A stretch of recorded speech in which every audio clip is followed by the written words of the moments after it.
I never thought my life would spiral into this kind of absurdity. I mean, who would? A typical wife, a normal marriage, a decent enough routine. At least that's what I thought. But as the days blurred together, it started feeling like my husband and I were living parallel lives, only occasionally brushing against each other in passing. I could see the distance growing between us, but I wasn't sure how to bridge it. The truth is, we haven't been connecting like we used to. He's been absorbed in work, and when he does come home, it's like he's only half there, mentally checked out. We used to talk, really talk, you know? About our days, about life, the things we wanted to do. Now it's all surface level. How was work? Fine. What's for dinner? Whatever. And then, silence. I found myself alone even when he was in the same room. But not completely alone. There was Max. Our dog, a loyal golden retriever who, in recent months, became my closest companion. At first it wasn't anything unusual. He was just there like he always had been. But then, little by little, I started spending more time with Max. When my husband stayed late at work, Max would be there to greet me when I came home. When I sat down to watch TV, it was Max curling up beside me on the couch. When I went for a walk, it was Max who eagerly trotted alongside, wagging his tail as if I was the most important person in the world.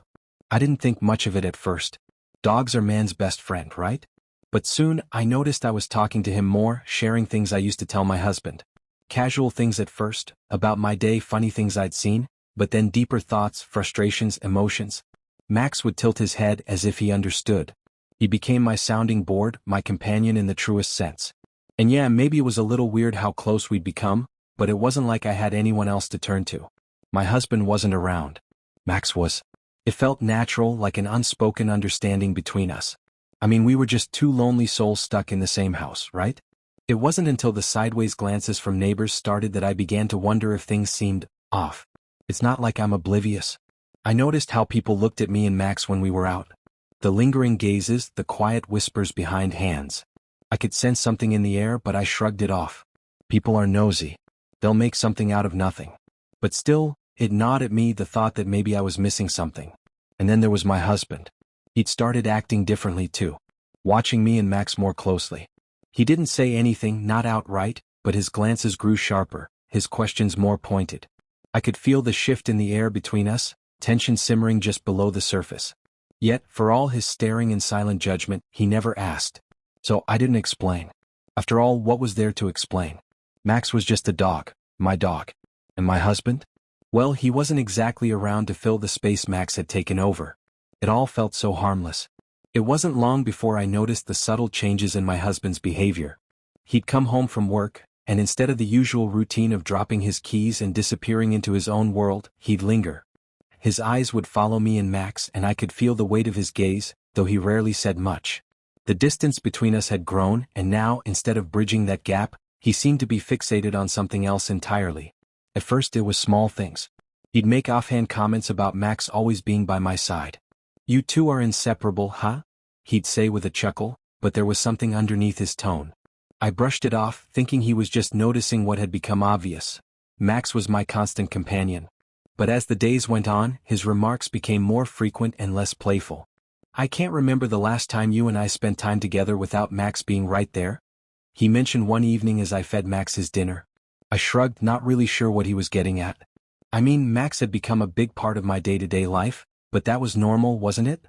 I couldn't understand why it was becoming an issue all of a sudden. Still, the tension grew. He started asking more pointed questions, seemingly out of nowhere. "Do you ever just hang out with Max because you want to? Like, without needing to walk him or feed him?" I didn't know how to answer that. I mean, yes, I did. I liked spending time with Max. But why did it matter? Then came the more direct accusations, though thinly veiled as jokes. "It's like you're more married to Max than to me," he said one night, only half laughing. His eyes didn't meet mine when he said it. It stung, and for a moment I felt a flicker of anger, but I pushed it down. I wasn't ready to confront whatever it was that had come between us, not yet. One evening he came home earlier than usual, and I could tell he was on edge. He kept glancing at me, at Max, back at me. Something was boiling up inside him. I was sitting on the couch, Max resting his head in my lap as I absent-mindedly stroked his fur. My husband stood in the doorway, arms crossed, watching. The silence stretched out until it felt unbearable. Finally he spoke, but his voice was strained. "What is going on with you and Max?" I blinked, taken aback by the question. "What do you mean?" He's a dog, I said, trying to laugh it off, but he didn't smile. He stepped forward, his face tight with frustration. I mean, the way you're always with him, the way you talk to him, the way you ignore me, he said, his voice rising slightly. It's like you've replaced me with him. And don't tell me it's nothing, because I see it.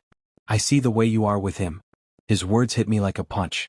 I hadn't realized how deeply this had been bothering him, or that he had been carrying these suspicions for so long. I tried to explain, to tell him it wasn't like that, but he cut me off. I'm not stupid. I've seen the looks from the neighbors. They're talking about us. About you. About this situation, he spat out, waving his hand toward Max. My heart raced. What was he even accusing me of? I stood there, dumbfounded, as he continued, his voice trembling with something between anger and hurt. You spend more time with that dog than you do with me. You confide in him, you laugh with him, you... He stopped short, shaking his head as if he couldn't even finish the thought. I stared at him, my mind racing, trying to comprehend how we had gotten to this point. I didn't know what to say. Max, oblivious to the tension, shifted in my lap, and I could see my husband's jaw tighten as he watched. He stood there, waiting for an explanation, his expression a mix of confusion and hurt, as if he didn't even know what he was accusing me of. I couldn't help it, I burst out laughing.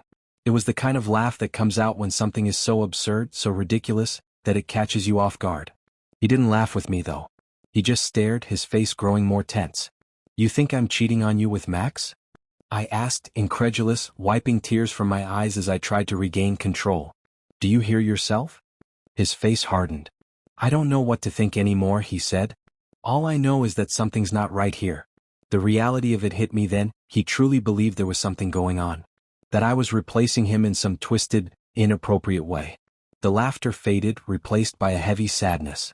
I sighed, running my hands through my hair, trying to figure out how we had ended up in this mess. Listen to me, I said, my voice softer now, trying to reach him. There is nothing going on between me and Max. Nothing. He's a dog. My dog. I love him, yes, but not like that.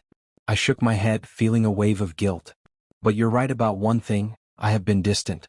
I've been spending more time with Max because I've been lonely. You're not here. And when you are here, it feels like you're not. He didn't say anything, but his eyes softened slightly, like he was finally hearing me. I took a deep breath and continued. Max has been filling that gap. Not in the way you think, but emotionally. He's been my company when you weren't. That's it. But it's not fair, and I see that now. I shouldn't have been leaning on him the way I was. I should have been leaning on you. For a long moment he just stood there, absorbing what I was saying. His anger seemed to melt away, replaced by something else.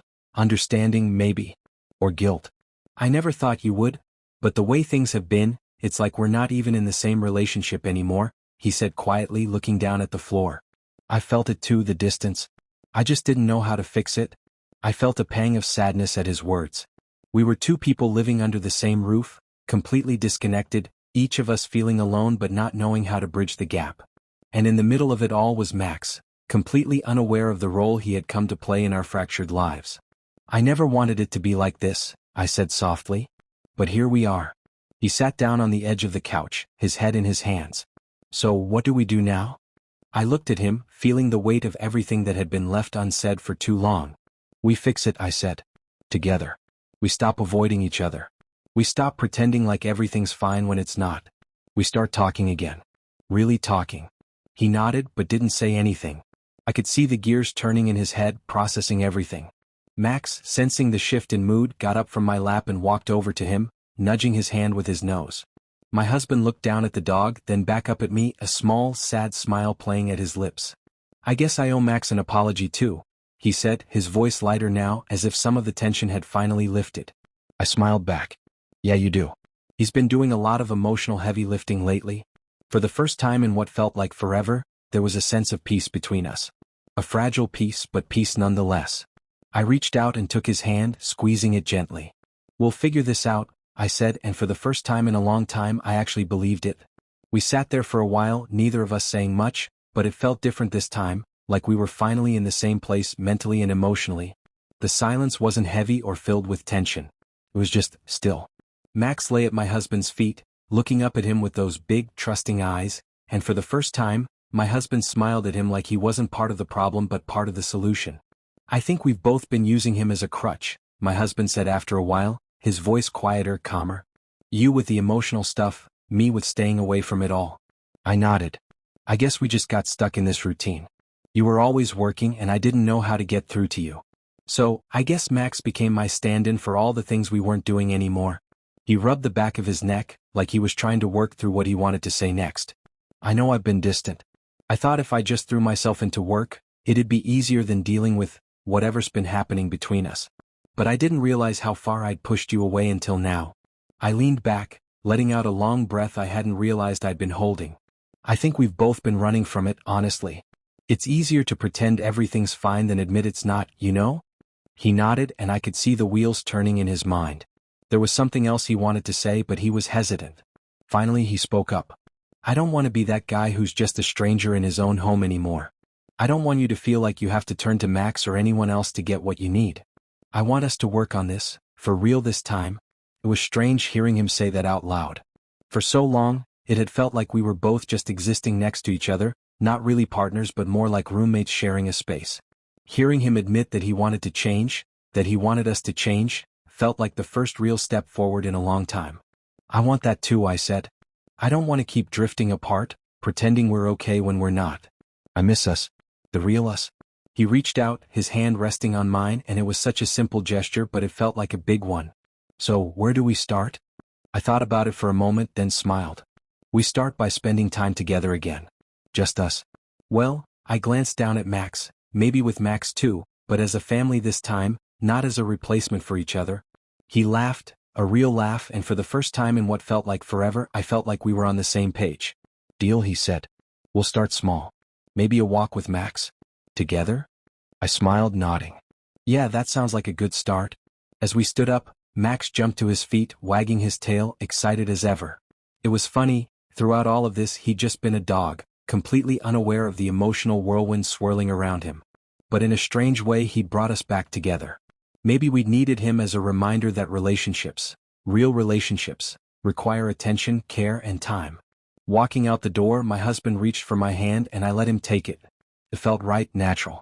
There was still a lot we had to work through, but for the first time in a long time, I felt like we weren't doing it alone.